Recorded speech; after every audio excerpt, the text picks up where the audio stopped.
Señores, gracias por continuar con nosotros. Aquí, pues, vamos a entablar un diálogo bastante ameno y que va a distender mucho la situación por la que estamos pasando. Vamos a hablar con Alexander Rubio, él es experto en educación somática, él nos va a hablar de eso, pero primero, Alexander, quiero darte la bienvenida a Despierta RD.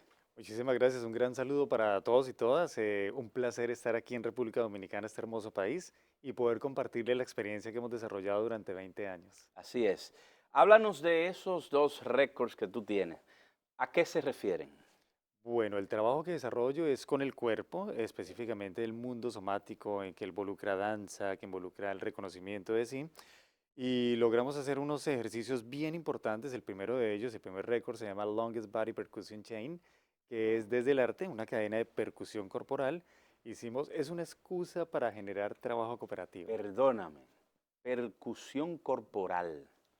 Lo primero que me tiene que definir eso, Perfecto. desmenuzarme eso, porque la verdad es que yo mismo no lo entiendo. Yo imagino que los amables televidentes tampoco. ¿De qué se trata la percusión corporal? Bueno, son sonidos que emite el cuerpo y lo hicimos con 1046 estudiantes interpretando una cumbia colombiana, Okay. todos entrelazados, todos con la rítmica, pero ese era un pretexto. Inicialmente hicimos respiración, ejercicios de concentración y la idea era que pudieran trabajar sin violentarse, porque lo hice con estudiantes de la zona sur. De pronto ustedes están muy familiarizados con nuestra historia en Colombia. Sí, sí. El narcotráfico, digamos que afectó negativamente la zona de Medellín, de ciertas comunas, y en Bogotá, la zona de Ciudad Bolívar, donde trabajo. Yo trabajo ahí y con una universidad pública, en una facultad de arte, que es el programa de arte danzario, en la Universidad Distrital, y con la escuela pública, con los estudiantes en Ciudad Bolívar. Ese fue el primer récord. Logramos cambiarles la manera de ver el mundo porque ellos no trabajaban en equipo. A los A los estudiantes. estudiantes tenían problema de contacto corporal, o sea, ¿Qué es no un era problema de fácil. contacto corporal, Alexander? Por ejemplo, que yo llegue y cuando te dé la mano no la dé correctamente o no valore que te estoy apretando la mano, ese tipo de cosas. Eh, Ese y, digamos, nuestra relación directa es una kinesfera, un espacio vital. Nuestros estudiantes se violentaban, entonces se observaban mal el lenguaje verbal, se empujaban, se agredían. Un abrazo, por ejemplo, no eran capaces de darlo porque si tú eras hincha o hooligan de un equipo y yo de otro, eso generaba unas barreras, entonces no eran capaces de trabajar ni hombre con hombre porque también había una connotación de género. Por Latinoamérica somos muy afianzados a que si vamos a abrazar a un hombre no lo abrazamos porque tiene una connotación distinta, u hombre-mujer. Nosotros logramos que ellos se vieran más allá como seres humanos, como un equipo colectivo y disminuyeran sus relaciones de violencia. Allá había problemas de armas blancas, se herían con armas blancas, disparos, una serie de relaciones de violencia simbólica también que nosotros fuimos disminuyendo utilizando como pretexto el arte, el cuerpo, el mundo somático, La marcaban y lo justamente logramos. las ideologías y las filosofías sociales y deportivas en ese caso. Claro, en nuestra zona, Ujú. si a ti te gusta un equipo de fútbol y a mí me gusta otro, eso ya generaba agresiones. Y Bien. muchos de ellos pertenecían a pandillas, bandas criminales, narcotráfico y un fenómeno muy grande que tenemos que es la migración, porque nuestro país estuvo 50 años en guerra y eso afectó las relaciones de nuestros estudiantes, de su entorno. Y digamos que 50 años hacen que la educación incluso en esas zonas de violencia te eduquen para la guerra. Ahora nosotros tenemos que educarlos para la paz, para Ese primer reconocernos. récord entonces empezaron ¿cuánto? En ese fueron 1046, ¿Terminaron? 1042, O sea, que fueron solamente cuatro cuatro, desertaron. ¿Por qué que tiempo se hizo esa prueba? 6 horas. Ese fue 6 horas. 6 horas duró. ¿Y el segundo? Y el segundo, 36 horas, se llama, incluso los televidentes que lo estén mirando en Google, escriben clase de yoga más larga del mundo y aparece en el récord Ahí Guinness. aparece Alexis Rubio, Alexander Rubio impartiendo, Álvarez. Alexander Rubio impartiendo esa clase. 36 treinta y horas seis horas. seguidas. Tú me estás diciendo que duraron 36 horas haciendo yoga y que no comieron, En esas, solamente ingirieron agua. cada 4 horas te da el tiempo apenas de hidratarte, quizás un pequeño carbohidrato, un bocadillo, algo muy, o sea, no Mínimo. vas a tener la forma de suprimir nutricionalmente todo lo que necesitas, pero era una acción de trabajar el cuerpo y llevarlo a un límite porque quería que el grupo que estaba allí trabajando fuera capaz de darse cuenta que somos, que podemos romper un paradigma porque a ellos generalmente por estar en el sur, por ser de esa zona, tienen el estigma de que son pandilleros, narcotráfico, y les dije, no, vamos a cambiar ese estigma por otro diferente. Entonces ahora ellos se sienten capaces de hacer cualquier cosa positiva. Físicamente es un ejercicio, imagínate, realizar en 36 horas hace uno más de 4000 posturas o acciones de respiración y de cuerpo. Y eso los llevó a ellos a mentalmente sentirse capaces de hacer algo diferente, que los vean, que pueden empoderar el país. O sea, ver en ese récord que Ciudad Bolívar, la zona sur y Colombia cambia la imagen es fundamental. Ok. ¿Por qué estás aquí en el país?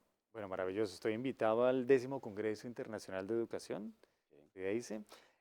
Voy a hacer, bueno, ayer hice un taller que fue de técnicas somáticas para los profesores de arte, Esto es lo que estamos viendo en pantalla, ¿verdad? ¿no? Sí, correcto. Les estaba enseñando algunas técnicas que se pueden aplicar en las clases, técnicas orientales, algunos elementos, por ejemplo, de respiración, de danza, de tai chi, artes marciales, yoga, bueno, todo el mundo de la neuropedagogía aplicada en el cuerpo. Ok. Es muy importante, de hecho, esto lo estudié bastante en mi maestría y en mi doctorado, donde todas esas acciones que tú haces en el cuerpo tienen una repercusión en tu forma de interrelacionarte, sentir al otro, la alineación corporal, la respiración, el abrazar, el dejarse llevar. Ese contacto nos hace más sensibles, nos hace empáticos con alteridad y con otredad, ¿no? Como preceptos de epistemología que Enrique Duce, Eduardo Galeano, Orlando Falsborda, esos conceptos me interesan muchísimo.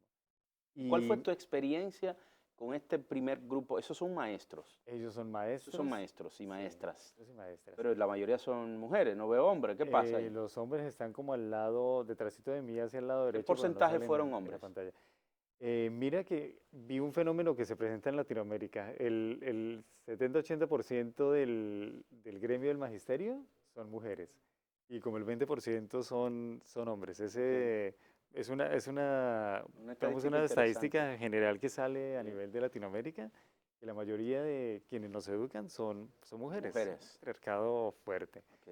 Y voy a dar la conferencia central en el día de mañana para el cierre del evento. Sí. ¿Qué tú persigues con esto? ¿Qué persigue el taller en los maestros? Maravillosa esa pregunta. Yo busco que se reconozca el arte y el cuerpo como un elemento transformador. En pedagogía, en las nuevas pedagogías, hay algo que se llaman las soft skills, que son las habilidades blandas, que para mí son mucho más importantes que las áreas básicas de conocimiento. Por ejemplo, la matemática, el español, las ciencias, te forma de un proceso distinto, pero las habilidades blandas, voy a hacer de pronto una intervención. En mi país ha Ujú. pasado que nos han llegado grandes líderes formados en las mejores universidades con habilidades duras, buenos matemáticos, buenos científicos, Economistas. pero llegan allá, eso pasaba en mi país, y cuando tienen el cargo, se roban el presupuesto. Entonces yo digo, ¿pero qué pasó acá? Entonces cuando analizas, son mucho más importantes las soft skills. ¿Cuáles son? Honestidad, tolerancia, trabajo en equipo, resiliencia, capacidad de empatizar con el otro, y eso lo da el cuerpo, el reconocer, el respirar, el trabajar en equipo, el abrazar, el tener la capacidad de sentir al otro. Y a veces te das cuenta que la estadística, por ejemplo, la prueba PISA, te dice, bueno, sí, son buenos en matemáticas, pero eso no es garantía de que sean buenos seres humanos. Entonces, ¿qué busco con esto? Formar seres honestos, seres sensibles, seres resilientes, que tengan capacidad de trabajar en colectivo, de dejar de ser individuales y sentirse en un equipo, y ante todo que manejen algo fundamental que es respirar, pensar y actuar. Como Latinoamérica, y se los digo como colombiano que hemos sufrido situaciones de violencia, es esencial recuperarnos desde el cuerpo y desde el arte para llegar a otras esferas diferentes. Está muy interesante. Entonces, esta parte del taller será ¿cuándo? Bueno, La que te queda. entonces, la que me queda. Hoy vamos a tener una socialización de esa investigación que hice, porque a mí me gusta tener datos contundentes. Entonces, esta experiencia la empecé en Bogotá, la repliqué en Bogotá y la hemos llevado a diferentes lugares del mundo y ha generado resultados. Entonces, les voy a compartir algo desde las somáticas, desde la danza, desde la kinesia, que hemos logrado hacer ya 3 investigaciones, hoy las socializaré. Y mañana tengo el cierre del taller donde les voy a contar el paso a paso, cómo fue la experiencia, porque a mí me gusta, a veces en educación se habla de las cenicientas de la educación, y las cenicientas de la educación son el cuerpo y el arte, porque la gente cree que solo somos el hemisferio cerebral izquierdo, o sea, solo pensamiento lógico, solo abstracto, y es mucho más importante que un niño, que una niña, que un joven, que un docente maneje su hemisferio derecho donde está la felicidad. Es que la escuela es un espacio donde se sienta tranquilo, libre, que goce cuando está con sus estudiantes y no que los estudiantes lo vean y digan, uy, otra vez con ese maestro o esa maestra. No, que la escuela les produzca una hormona que produce la felicidad, la de la sonrisa, dopamina, y no que la escuela les produzca enfermedades, porque en este mundo somático uno encuentra que si no es feliz donde está, el cuerpo se carga, el cuerpo reacciona y produce enfermedades, cánceres, deficiencias de tiroides, problemas estomacales. Les hablaba mucho a ellos de cómo la energía vital la tenemos en diferentes zonas, ¿no? Y la neuropedagogía nos lo dice. Cuando tú estás emocionado, sientes el estómago que se te hace un nudo, Sí, sí. o las mariposas en el estómago. Entonces les digo, qué importante que a uno en la escuela le enseñen a sentir esto y a regularlo. Los problemas de violencia se dan por las emociones. Las emociones no son buenas ni malas. Lo que uno hace con ellas es lo que la vuelve buena o mala. Pero si tú sabes que, por ejemplo, te genera angustia algo y tienes las herramientas de respiración, de tranquilidad, tu respuesta va a ser otra y la violencia va a disminuir. Eso hemos logrado con, con miles de jóvenes, disminuir la violencia porque identifican su cuerpo. No es algo, digamos, esotérico, místico. No, es neuropedagogía.